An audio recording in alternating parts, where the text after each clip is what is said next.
सब में है खुशी के माहौल रे।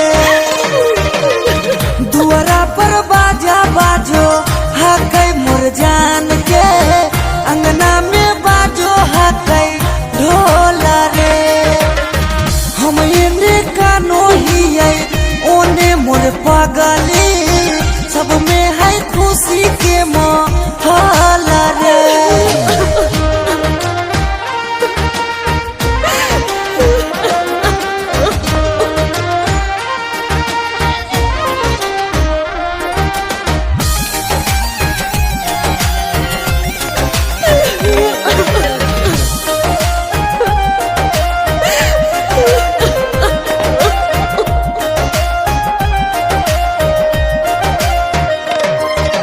घरवा के लोगवा हकै मीरा दैया, खिची खिची बैठबो है बीचे रे मड़ैया।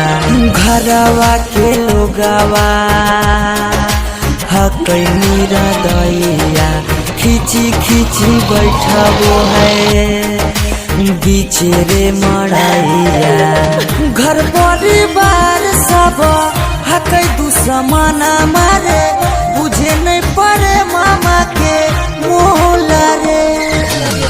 हम एने कानो हियै ओने मोर पगली, सब में है खुशी के माहौल रे।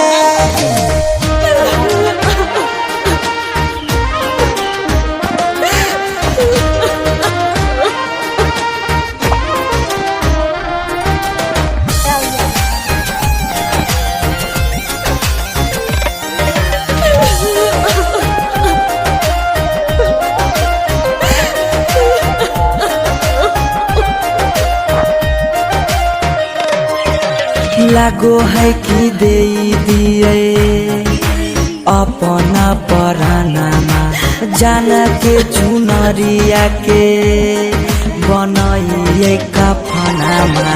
लागो है कि दे दिए अपना परानामा, जान के चुनरिया के बनाइए कफनामा।